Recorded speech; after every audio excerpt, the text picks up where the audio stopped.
আজ 18 সেপ্টেম্বর বৃহস্পতিবার বিকেল 5টায় খালেদ মহিউদ্দিন আছে এডিটর স্পিকে জানিয়ে দিচ্ছে শিরোনাম। বিচারক অপসারণে সবার সঙ্গে আলোচনা করে 3 মাসের মধ্যে আইন করবেন আইনমন্ত্রী। সাঈদীর কারাদণ্ডের প্রতিবাদে জামায়াতের ডাকা হরতাল চলছে, মাঠে নেই নেতাকর্মীরা। শেষ হচ্ছে রাষ্ট্রায়ত্ত ব্যাংকের পরিচালনা পর্ষদের মেয়াদ, অরাজনৈতিক নিয়োগ চায় কেন্দ্রীয় ব্যাংক। নতুন মেয়র দায়িত্ব নেওয়ার 1 বছর পরও ভাঙাচোরা সিলেট নগরীর রাস্তাঘাট, কমছে জলাবদ্ধতা। যুক্তরাজ্য থেকে আলাদা হয়ে স্বাধীন রাষ্ট্র গঠনে স্কটল্যান্ডে গণভোট, জরিপে এগিয়ে বিরোধীরা। সংবিধানের 16 সংশোধনীর আলোকে বিচারকদের অপসারণের বিষয়ে 3 মাসের মধ্যে আইন করবে সরকার। আইনমন্ত্রী আনিসুল হক জানিয়েছেন, এর আগে আইনজীবী সহ সংশ্লিষ্ট সবার সাথে আলোচনা করা হবে। এদিকে বিএনপির পক্ষ থেকে অভিযোগ করা হয়েছে রাজনৈতিক কারণেই এই সংশোধনী আনা হয়েছে। বুধবার রাতে সর্বসম্মতিক্রমে সংসদে পাশ হয়েছে সংবিধানের 16 সংশোধনী বিল। এর ফলে 40 বছর পর সুপ্রিম কোর্টের বিচারকদের অপসারণের ক্ষমতা ফিরে পেল সংসদ। বিলটিতে রাষ্ট্রপতি সম্মতি জানিয়ে স্বাক্ষর করলে তা সংবিধানের অংশ হবে। আইনমন্ত্রী জানিয়েছেন, শিগগিরই এই সংশোধনীর আলোকে তদন্ত ও প্রমাণ বিষয়ক আলাদা একটি আইন তৈরির কাজ শুরু হবে। 3 মাসের মধ্যে আমি একটা এই ব্যাপারে আইন প্রণয়ন করে কাজ শেষ করব। এই আইন প্রণয়ন করার পর্যায়ে আমি আরেকটা কথা বলেছি, আমি সকল স্টেক হোল্ডারদের সাথে আলাপ আলোচনা করব এবং সকল স্টেক হোল্ডারদের সাথে খুব শিগগিরই আমি আলাপ আলোচনায় বসবো, যাতে আমার যে 3 মাসের টাইম ফ্রেম, এই 3 মাসের টাইম ফ্রেমের মধ্যে আমি একটা আইনের খসড়া দাঁড়া করাতে পারি। অন্যদিকে বিএনপি মনে করছে, বিচারকদের নিয়ন্ত্রণের জন্যই এই সংশোধনী আনা হয়েছে। এই বিধান যে কবে করা হবে, কিভাবে করা হবে, এটাকে ঝুলিয়ে রেখে বিচারকদেরকে একটা আতঙ্কের মধ্যে রেখে এই সংশোধন থাকবে। এটা বিচার বিভাগের ভাবমূর্তি নষ্ট হবে এবং বিচারকরাও সবসময় একটা চাপের মুখে থাকবে, এই বুঝি কি ঘটনা ঘটে গেল। তবে আইনমন্ত্রী বলছেন, কোনো রাজনৈতিক কারণে এই সংশোধনী আনা হয়নি। Jahanara Parvin, independent news, Dhaka. 71 মানবতা বিরোধী অপরাধের মামলা জামায়াত নেতা দেলোয়ার হোসেন সাঈদীকে আমৃত্যু কারাদণ্ডের প্রতিবাদে জামায়াতের ডাকা হরতাল চলছে। সকালে রাজধানী পল্লবী, মহাখালী সহ বেশ কিছু জায়গায় ঝটিকা মিছিল বের করে জামাত শিবিরের কর্মীরা, পরে পুলিশের ধাওয়ায় ছত্রভঙ্গ হয়ে যায় তারা। এ সময় 8 জনকে আটক করে আইন শৃঙ্খলা রক্ষাকারী বাহিনীর সদস্যরা। রাজধানীর অন্য কোথাও কোনো মিছিল কিংবা পিকেটিং এর খবর পাওয়া যায়নি। গুরুত্বপূর্ণ বিভিন্ন স্থাপনার নিরাপত্তায় অতিরিক্ত পুলিশ মোতায়েন করা হয়েছে, তবে রাজধানীর সড়কগুলিতে অন্যান্য দিনের তুলনায় যানবাহন চলাচল করেছে কিছুটা কম।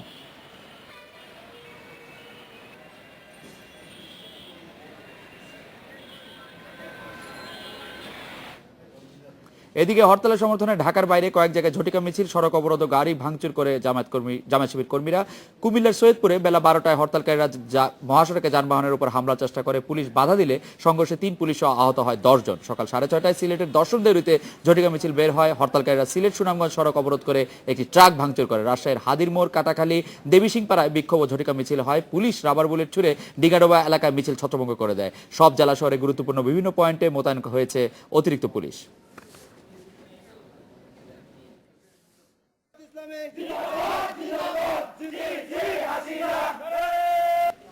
এই বিষয়ে কথা বলতে আমাদের সঙ্গে চট্টগ্রাম থেকে যোগ দিচ্ছেন সহকর্মী হোসেন জিয়াদ। কথা বলছি তার সঙ্গে।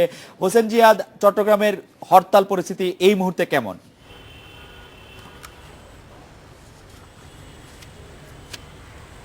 খালেদ ভাই, এই মুহূর্তে অনেকটাই স্বাভাবিক হরতালের পরিস্থিতি। সকাল থেকেও বড় ধরনের কোনো নাশকতার খবর আমরা নগরীতে পাইনি। ঝটিকা মিছিল যেমনটি হয় অন্যান্য হরতালের সময়, সে ধরনের ঝটিকা মিছিলও কোনো অলিগলি থেকে কিংবা সড়কে বের হয়নি। জনজীবন সকাল থেকে কিছুটা হয়তো গাড়ি ঘোড়া কম ছিল, বিশেষ করে গণপরিবহনের সংখ্যা অন্যান্য দিনের তুলনায় কম ছিল এবং প্রাইভেট যেসব যানবাহন আছে সেগুলো এখনও কিন্তু বের হয়নি। কিন্তু হরতাল পরিস্থিতি অনেকটা স্বাভাবিক আমরা বলতে পারি। এবং শহর কিংবা শহরের বাইরের যেসব উপজেলাগুলো আছে, অর্থাৎ লোহাগাড়া, সাতকানিয়া, সীতাকুণ্ড, ফটিকছড়ি সরাসরি যে এলাকাগুলো জামাত অধ্যুষিত এবং এই এলাকাগুলোতে আমরা বড় ধরনের কোনো নাশকতার খবর পাইনি। দুই একটি উপজেলায় সীতাকুণ্ডে আমরা জানতে পেরেছি দুই একটি জায়গায় ঝটিকা মিছিল করার চেষ্টা করেছে তারা, সেখানে ছাত্রলীগ কর্মী এবং পুলিশরা ধাওয়া দিলে তারা সেখানে পালিয়ে যায়। এবং আপনাকে জানিয়ে রাখি যে চট্টগ্রামের বেশ কয়েকটি পয়েন্টে পুলিশের পাশাপাশি ছাত্রলীগ এবং আওয়ামী লীগ নেতাকর্মীরা অবস্থান নিয়েছেন সকাল থেকে, সেজন্য হয়তো তারা তেমন একটা সুযোগ করতে পারেনি। আর নগরীতে পুলিশের পাশাপাশি প্রায় 40টি পয়েন্টে পুলিশের অবস্থান আছে, প্রায় 2000 পুলিশ অবস্থান নিয়েছে। তার পাশাপাশি 6 প্লাটুন বিজিবি কিন্তু রায়ের পরপরই রায়ের দিন ভোর থেকেই নগরীতে অবস্থান নিয়েছে, তারা কিন্তু এখনো নগরীর বিভিন্ন পয়েন্টে টহল দিয়ে যাচ্ছেন এবং গতকালকে থেকে টহলের সংখ্যা আজকে বাড়ানো হয়েছে বলে পুলিশের পক্ষ থেকে আমাদেরকে জানানো হয়েছে। জনজীবনে কিছুটা উদ্বেগ উৎকণ্ঠা ছিল, কিন্তু সে ধরনের কোনো নাশকতা কিন্তু চট্টগ্রামে হয়নি। হোসেন জিয়া, চট্টগ্রাম বন্দরের ভিতরে পণ্য উঠানামা ও বৃহত্তম ভোগ্যপণ্যের বাজার চাকতাই খাতুনগঞ্জে হরতালে কোনো প্রভাব পড়েছে?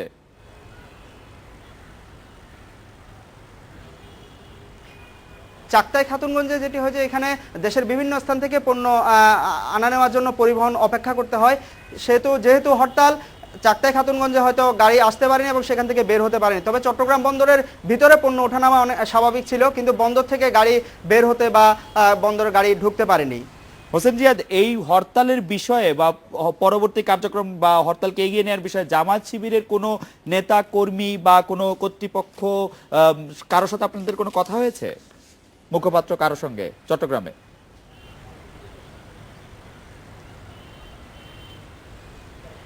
হরতালের ব্যাপারে যতটুকু বলছে যে তারা ঝটিকা মিছিল বিভিন্ন জায়গায় মিছিল করার চেষ্টা করেছে এবং তাদেরকে পুলিশ বাধা দিয়েছে। তারা বলছে তাদের শান্তিপূর্ণ কর্মসূচি হলেও সেক্ষেত্রে পুলিশ তাদেরকে অনুমতি দিচ্ছে না, যার কারণে তারা ঝটিকা মিছিল করতে বাধ্য হচ্ছে। হোসেন জিয়াদ, আপনাকে ধন্যবাদ। এখন আমাদের সঙ্গে কথা বলতে যোগ দিচ্ছেন রাজশাহী থেকে আসানা বেগম অপু। আপনার কাছে জানতে চাইবো যে জামাতের হরতালতে রাজশাহীতে সেভাবে পিকেটিং আমাদের চোখে পড়েনি। আপনারা খবর জানাচ্ছিলেন যে রাজশাহীতে সেই অর্থে পিকেটিং নেই, জামাত শিবিরেও সেই অর্থে জোরালোভাবে মাঠে নেই। এটা কি তাদের নিষ্ক্রিয়তা নাকি তাদের প্রতিরোধে পুলিশ বেশি তৎপর ও সফল, কোনটা বলবেন আপনি?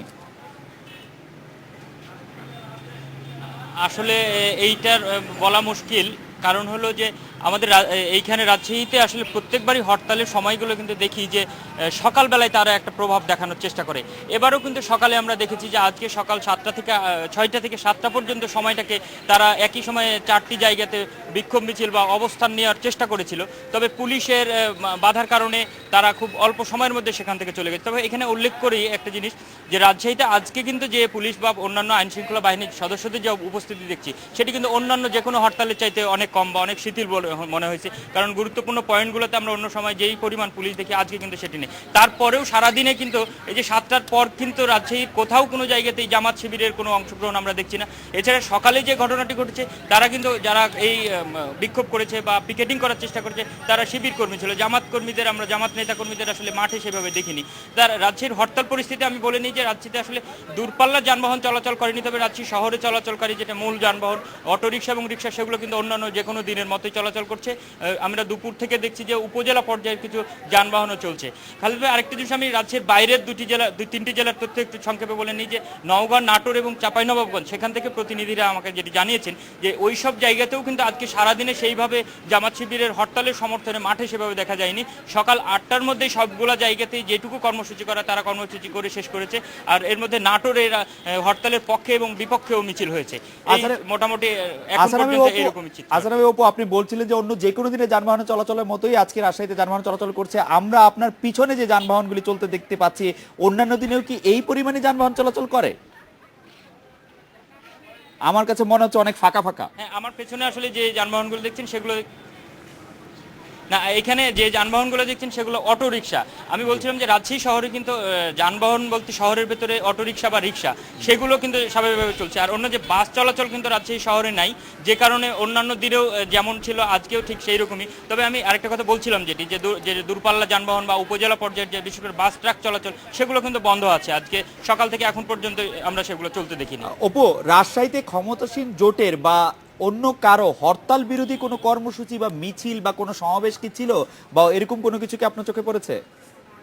হরতাল বিরোধী কোনো কর্মসূচি, মিছিল, সভা? হ্যাঁ, আজ সকাল থেকে আজকে সকাল থেকে এ পর্যন্ত বড় ধরনের কোনো হরতাল বিরোধী কার্যক্রম দেখিনি, তবে দুপুরের দিকে রাজশাহী কলেজ ছাত্রলীগের পক্ষ থেকে একটি মিছিল হয়েছে সাহেববাজার এলাকায়, তারা হরতাল বিরোধী মিছিল করেছে। আর আরেকটি জিনিস যে এই যে রায় যেটি হয়েছে সেই রায় মানে শাহিদের ফাঁসির দাবি জানিয়ে কিন্তু গণজাগরণ মঞ্চ বা এখানকার যে ৭১ মঞ্চ আছে তারাও আজকে এখন পর্যন্ত কোনো কর্মসূচি পালন করেনি, তবে তাদের একটি কর্মসূচি আছে কিছুক্ষণের মধ্যেই, সেটি রাজশাহী নগরের আলুপট্টি এলাকায় শুরু হওয়ার কথা। আমি 5 মিনিট আগেও সেখানে খোঁজ নিলাম, তারা এখন জমায়েত হচ্ছে এবং তারা সেখান থেকে একটি বিক্ষোভ মিছিল করবে এবং সেখান থেকে তারা তাদের দাবি জানাবে এবং আজকের হরতালেরও তারা প্রতিবাদ জানাবে, এটি তারা জানিয়েছে। অপু, আপনাকে ধন্যবাদ। আমরা এখন বগুড়া থেকে আমাদের সহকর্মী সুমনা হেমব্রমের সঙ্গে কথা বলছি।